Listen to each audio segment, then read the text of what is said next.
देखो आज मैं क्या बोलना चाह रहा था कि आज मेरा जो टैब है ना वो बिल्कुल गड़बड़ हो चुका था। जैसे ऑन ही नहीं हो रहा था, कोई भी हम सॉफ्टवेयर ओपन कर रहे थे ऑन ही नहीं हो रहा था, कोई भी पेज खोल रहे थे खुल ही नहीं रहा था। तो हम इस पर एनालाइज किए कि आखिर ये क्यों नहीं खुल रहा है ना।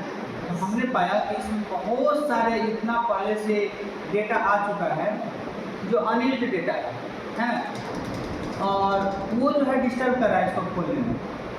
तो हमने क्या किया कि जितना भी डेटा था ना सभी डेटा को धीरे धीरे जो फालतू अनयूज्ड डेटा थे उसको डिलीट कर दिया, और डिलीट किए उसके बाद से फिर सही ढंग से चलने लगा। जब इस चीज़ों को हमने अपने लाइफ से जोड़ा तो हमने देखा क्या कि अगर आप जीवन में आपको खुश होना है ना, जीवन में अगर खुश होना है तो हमारे जीवन में कई सारे ऐसे चीज़ें होते हैं जो फालतू के कुछ लोग इन हो जाते हैं, फालतू के कुछ विचार इन हो जाते हैं, है ना, फालतू के कुछ चीज़ें डिस्टर्बेंस हमारे लाइफ में आ जाते हैं। कुछ ऐसे भी होंगे जो पहले कुछ घटना हो चुकी होती है और वो हमारे दिमाग को हमेशा जो है डिस्टर्ब करता है ना। तो अगर जीवन में खुश होना है ना, खुश रहना है, तो पीछे की जितनी बातें हैं सबको डिलीट मार दीजिए। पीछे की जितने भी घटनाएं हैं सबको भूल जाइए, है ना। किसी भी तरह का अनयूज्ड डेटा है दिमाग में, उस सबको भूल करके आज में जीना सीखिए। अगर आज में जीना सीखेंगे ना तो आज हमेशा आपके दिमाग में क्या रहे कि आज कुछ नया सोचना है, आज कुछ नया करना है ना। और नया करने में आपको वो जो डिस्टर्बेंस एलिमेंट है वो नहीं आएगा, और नहीं आएगा तो आप लक्ष्य तक पहुंचने की प्रोबेबिलिटी बढ़ जाएगी, है ना। तो इसीलिए हमेशा इस बात को ध्यान रखना है कि हमेशा हम लोग को लाइफ में क्या होता है ना कि पीछे की चीज़ें डिस्टर्ब करती है ना।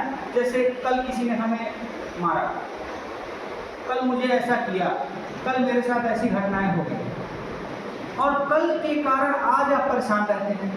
तो उससे क्या होता है, पास्ट तो खराब हुआ ही हुआ, प्रेजेंट भी खराब हो गया, और अगर जिस दिन प्रेजेंट खराब हो गया उस दिन फ्यूचर भी खराब हो गया, होगा कि नहीं होगा। तो ऐसे केस में हम पास्ट को भूले, प्रेजेंट में अच्छे काम करें जिससे फ्यूचर मेरा अच्छा हो जाएगा, है ना। तो ये बात जो है बहुत ध्यान रखने की जरूरत है, मैंने रखी है कि हम सोच क्या रहे हैं, हम आगे के बारे में सोच रहे हैं, आज के बारे में सोच रहे हैं, या बीते हुए कल के बारे में सोच रहे हैं। समझ में आ रहा है। तो ये चीज़ें जो है हम लोग के लाइफ में सोचना बहुत जरूरी है। हम कल तक जो है 10th क्लास में थे, हम वही 10th की बचपना की चीज़ें सोच रहे थे, है ना, कि अरे इतना छोटा सिलेबस होगा, इतना हंसते चलते पढ़ लेंगे, हो गया बात खत्म है।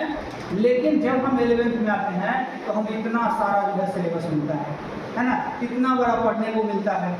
दूसरा चीज़ है कि हमें 10th तक जो है 45 मिनट आधे घंटे क्लास होती थी, आज 1.5 घंटे की क्लास हो रही है, फिर उसके बाद एक्स्ट्रा क्लास हो रही है ना। तो हमें मेंटली जो है आगे के लिए प्रिपेयर होना पड़ता है।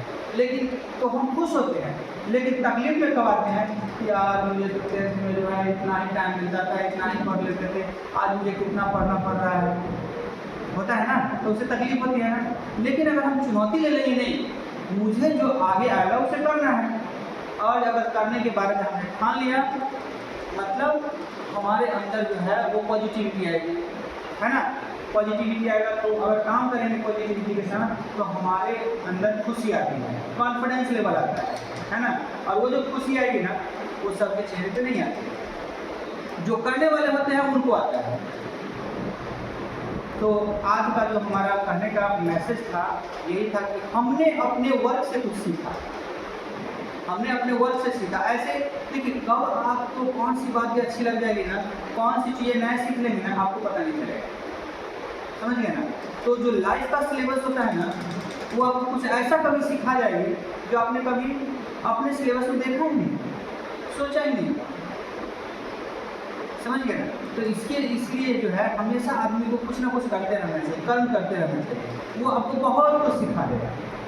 किताबी सिलेबस क्या सिखाएगा, physics chemistry math biology Hindi English, है ना।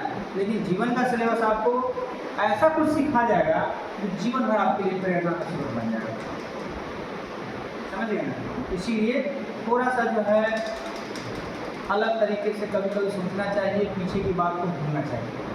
ठीक है, और बात समझ गए ना, इस बात को ध्यान रखना जरूरी है।